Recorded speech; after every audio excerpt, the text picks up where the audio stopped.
I need to tell you something about the Sistine Chapel ceiling that will fundamentally change how you see it.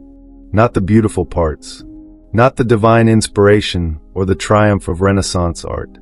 I'm talking about what Michelangelo carved into the plaster while Pope Julius II wasn't looking. The insult so perfectly hidden, so exquisitely disguised as sacred imagery, that it remained invisible for almost 500 years. And when I say invisible, I don't mean unclear or ambiguous. I mean anatomically explicit, deliberately blasphemous, and positioned directly above where the Pope would stand during Mass. This is the story of how a 33-year-old artist turned the greatest commission in Christendom into the most elaborate act of revenge in art history. And it starts not in Rome, not in the chapel, but in a quarry in Carrara where Michelangelo is about to have the worst 8 months of his life. It's December 1505. Michelangelo Buonarroti has just received the commission of his career. Pope Julius II wants a tomb. Not just any tomb, the most magnificent funerary monument ever created. 40 marble statues, 3 stories tall, designed to sit in the new St. Peter's Basilica and proclaim to the world that Julius II was the greatest pope in Christian history. Michelangelo is obsessed. He's 30 years old, he's already carved the Pietà and David, and this tomb will be his masterpiece. He spends 8 months in the marble quarries of Carrara personally selecting every block. He's living in a cave, eating bread and cheese, sleeping 3 hours a night, completely consumed by the vision of what he's going to create. He finds the perfect marble. Dozens of blocks, flawless white Carrara marble that will become Moses and slaves and angels.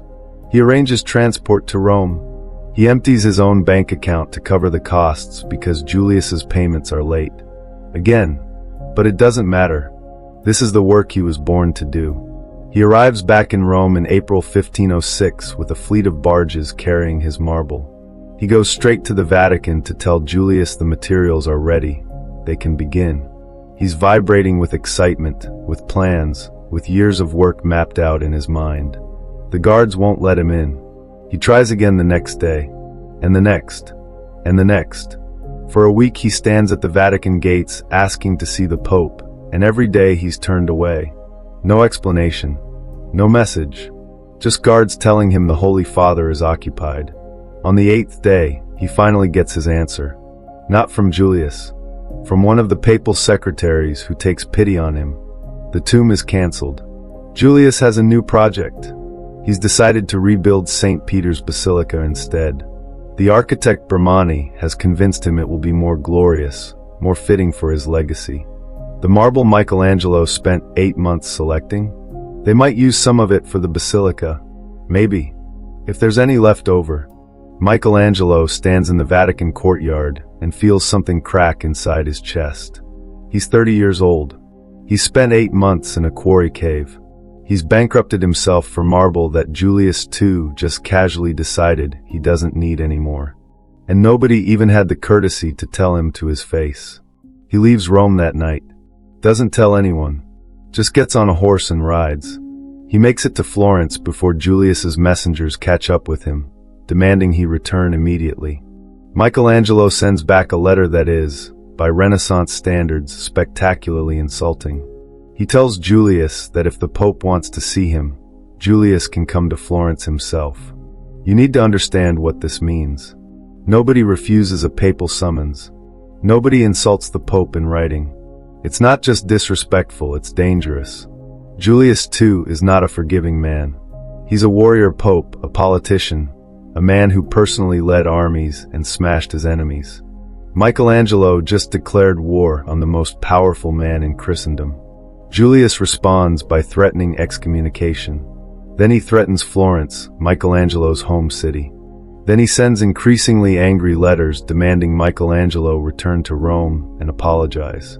For months this continues, a battle of wills between an artist and a pope. And then in September 1506, Julius sends a different message. Come back to Rome.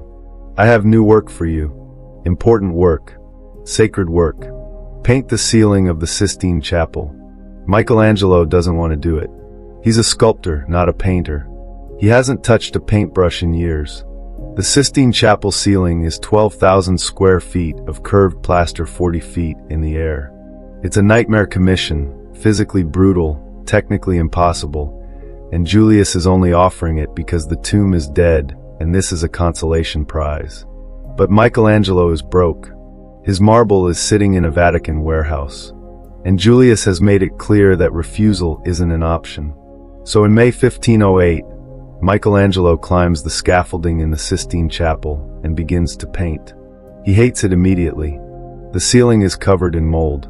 The plaster keeps cracking.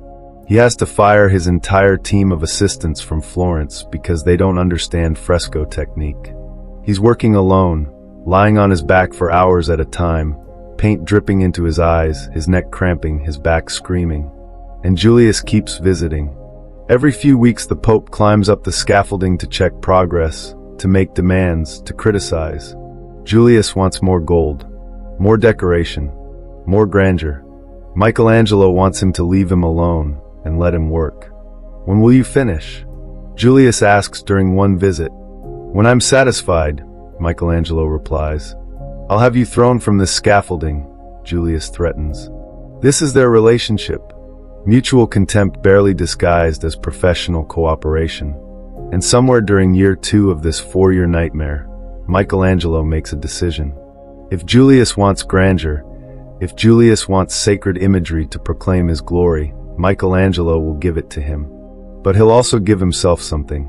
A message, a signature, an act of rebellion so perfect that Julius will never see it.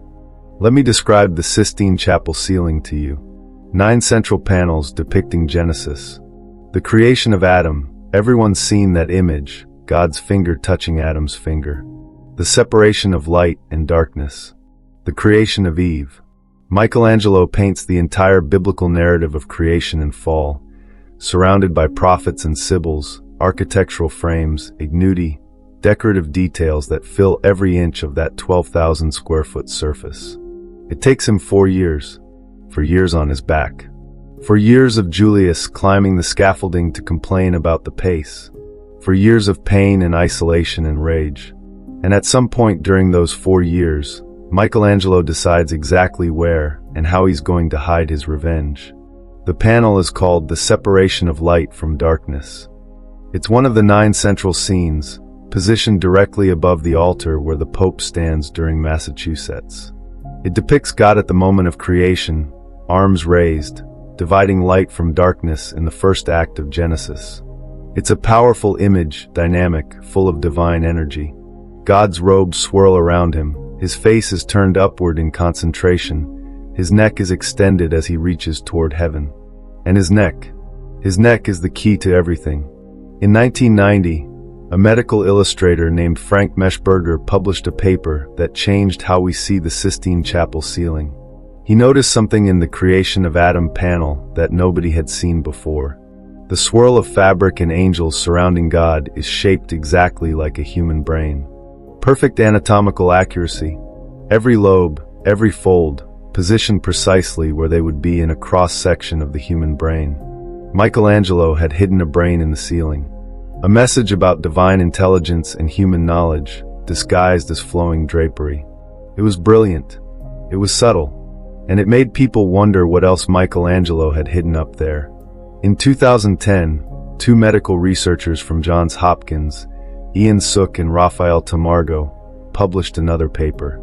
This one focused on the separation of light from darkness, specifically on God's neck. Because God's neck, in that panel, is anatomically impossible. It bulges in exactly the wrong place. The musculature doesn't make sense. The shadows create shapes that shouldn't exist on a human throat. Unless you're not looking at a throat. Unless you're looking at a brainstem. And a spinal cord. Sook and Tamargo overlaid the panel with anatomical diagrams of the human brain viewed from below. The perspective you'd have if you were looking up into someone's skull from their throat. The match is perfect. Exact. The swirl of fabric becomes the cerebellum. The strange bulge in God's neck becomes the brainstem. The lighting and shadows mark precisely where the pons, the medulla, the spinal cord would be positioned. Michelangelo painted God separating light from darkness, and he hit a perfect anatomical diagram of the human brain and brain stem in God's neck. A message about the physical, biological origin of consciousness, hidden in the most sacred moment of creation. Positioned directly above where Pope Julius II would stand during Mass, looking up at divine majesty, never realizing he was staring at brain matter. But here's where it gets even better, even more deliberate, even more insulting. You need to understand what this meant in 1512. The Church's position on human anatomy was clear. The soul was divine, granted by God, separate from the physical body. Dissection was forbidden. The physical body was a vessel, nothing more. Consciousness, thought, divine inspiration, these came from the soul, not from meat. And Michelangelo, who had been secretly performing dissections since he was a teenager, who had spent nights in the morgue of Santo Spirito in Florence cutting open corpses to understand how bodies worked, who knew more about human anatomy than almost any artist alive, Michelangelo painted the truth as he understood it. Consciousness comes from the brain. Thought comes from physical matter. Even God, at the moment of creation, is depicted as biological structure. It's not just hidden knowledge. It's heresy, disguised as devotion. But wait, because there's more. There's always more with Michelangelo. In 2015, a team of researchers found another anatomical structure hidden in the ceiling. This one in the creation of Eve. God's robes, the way they fall around his body as he calls Eve forth from Adam's rib, form a perfect anatomical rendering of a human chest cavity opened during surgery. You can see the ribs, the lungs, the diaphragm, the positioning of internal organs. Michelangelo was embedding surgical knowledge into sacred imagery, turning the ceiling into an anatomical textbook disguised as scripture. Why would he do this? Why take the risk? If anyone had noticed, if anyone had understood what they were looking at, Michelangelo could have been tried for heresy. Executed, probably. At minimum, his career would have been destroyed. I think it's because Michelangelo understood something that Julius never could. Art isn't just decoration. It's not just pretty pictures to glorify powerful men. Art is how you transmit knowledge across generations. How you hide truth in plain sight. How you speak when you're not allowed to speak. The ceiling of the Sistine Chapel is many things. It's a masterpiece. It's a triumph of Renaissance art. It's one of the most important cultural artifacts in human history. But it's also a middle finger. A 4-year, 12,000 square foot act of intellectual rebellion. Every time Julius climbed that scaffolding to criticize the work, to demand more gold, to threaten Michelangelo with violence if he didn't work faster, he was standing beneath a hidden message about the biological nature of consciousness. Every time he celebrated Mass beneath that ceiling, praising God's divine creation, he was staring up at brain stems and neural pathways. The ceiling was unveiled on November 1st, 1512. Julius stood beneath it and wept. He called it the greatest achievement of his papacy. He praised Michelangelo's genius, his devotion, his perfect rendering of sacred scripture. Michelangelo said nothing. He took his payment, left Rome as quickly as possible, and never painted another ceiling for as long as he lived. Julius died 4 months later, in February 1513. He was buried in a modest tomb in St. Peter's Basilica, nothing like the magnificent monument Michelangelo had planned. The 40 marble statues were never carved. The vision Michelangelo had spent 8 months in a quarry cave dreaming about died with Julius's broken promise. But the ceiling remained. Through 500 years of history, through wars and restorations and millions of visitors, through every pope who came after Julius, that hidden anatomy stayed perfectly concealed in the plaster. Because nobody was looking for it. Why would they? It was sacred art, divine inspiration, the hand of God made visible through Michelangelo's brush. Except it wasn't. It was science. It was knowledge. It was an artist who spent 4 years being screamed at by a man who valued gold over truth, and who decided to tell the truth anyway in the only language available to him. I think about Michelangelo alone on that scaffolding at night, paint-stained, exhausted, his back screaming from hours of work. I think about the moment he made the decision to hide that brain stem in God's neck. The risk assessment he must have done in his head. The satisfaction he must have felt, painting biological reality into theological certainty, knowing Julius would never see it. Because that's the thing about power. Power can commission art. Power can threaten and demand, and throw its weight around. But power can't control what the artist puts into the work. Not really. Not if the artist is smart enough and angry enough and skilled enough to hide his truth where power won't think to look. The Sistine Chapel ceiling is still there. You can visit it today. Stand where Julius stood, look up at the separation of light from darkness, and see exactly what Michelangelo painted. The divine moment of creation. God calling forth existence from void.